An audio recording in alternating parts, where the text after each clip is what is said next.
Imagine a strategy with 67% win rate, tested over hundreds of trades, not in theory, but in actual market conditions. Now imagine running that set of rules daily with discipline and watch your edge compound over time. And no, it's not some overfitted backtest or magical indicator.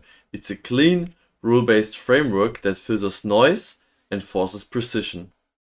I have tracked the data, broken down every entry, exit and risk to reward profile, and today I'm showing you the exact strategy behind it.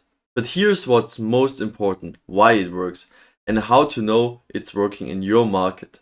Because trading isn't about memorizing patterns, it's about recognizing context, timing execution and managing probability in an uncertain environment. But this isn't hype, it's edge. Let me show you how it works and what most traders do wrong even when they find a working strategy. So how did I achieve the 67% win rate? Or what number of trades, what periods and what pair have I tracked this on? So it was mostly trading on either gold, since we are here more crypto focused, as well on Bitcoin. So what you clearly want to see and how the strategy works, pretty easy. As I'm trading the London session, which is from around 15:30, I wait for Asia, so the blue box here is the Asian session, create downtrend. I can reverse in London. All of this will do, this downwards move here will just, if we take now a daily candle into consideration, because with a candle we always have a top wick, we have a bottom wick, we have our open price and we have our close price, and so a candle looks like this. It always has the 4 stages, so bottom wick, open price, close price and top wick. So eventually what this move creating here, this is our open price, and from here on it moves down to create our bottom wick. And from here on, what do we see? First, I take into consideration what I see. So I see we have a downtrend here.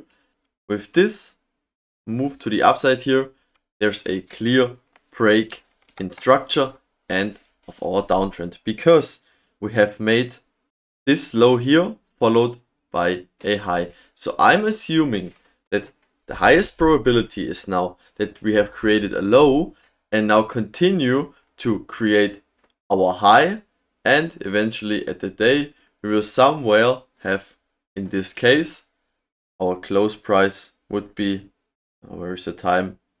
Here below. So this was a very volatile day, but assuming for my session, and this was a news day, I remember the trade, for my session my assumption was right, that we will now create the upper half of our candle. So what I was looking for is, we have now created a low here that was followed, let me move. In the end I was just looking for a confirmation of my pullback. So we have made a low. If you know trendline rules, a downtrend is lower low, lower high, lower low and lower high, and we have made a new lower low. Was followed by that has broken our last high.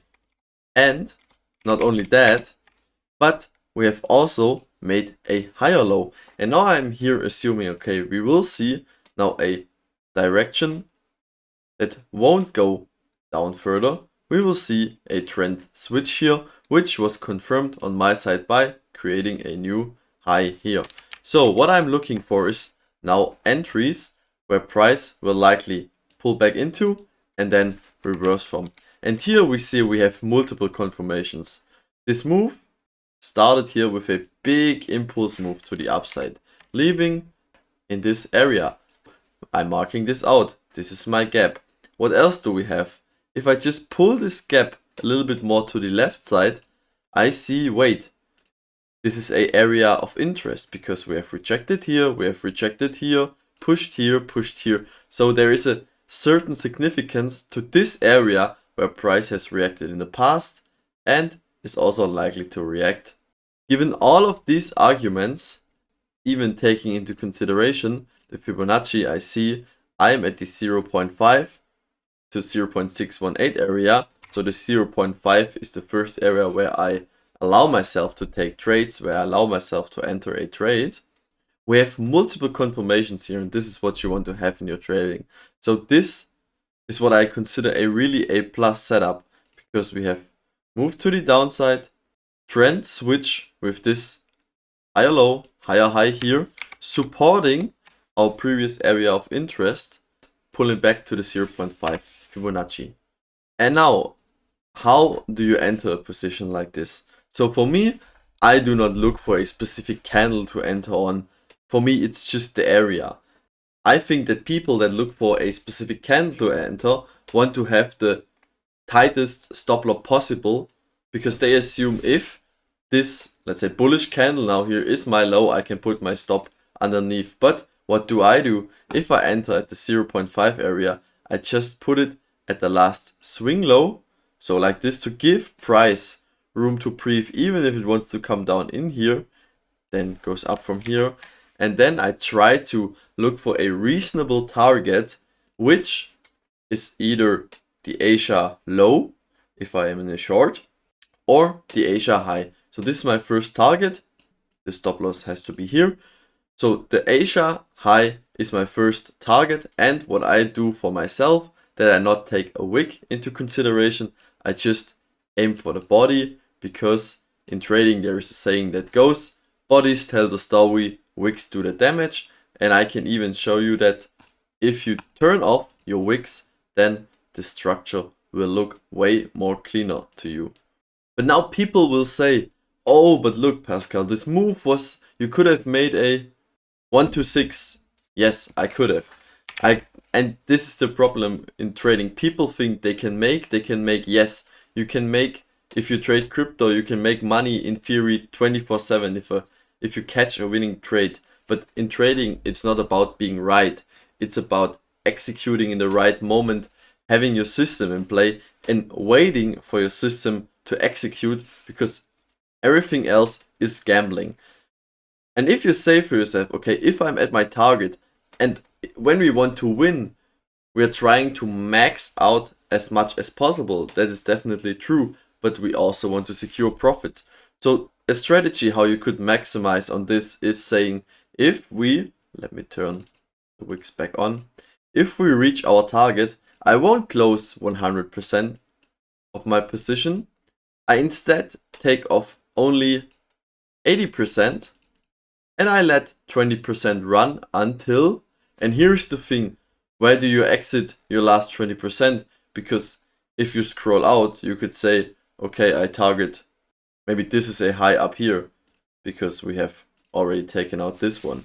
So you again need to find reasonable exits for your last 20% that you left open as a runner. So the best thing, and now let's remove the drawings, to use this strategy where you have some sort of, you can also use this in a rangy market, because let me draw something here.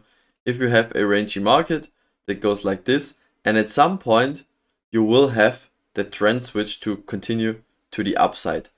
And as I have backtested and I've seen, it works better when you're focusing on taking longs, because it just makes sense in the psychology of people.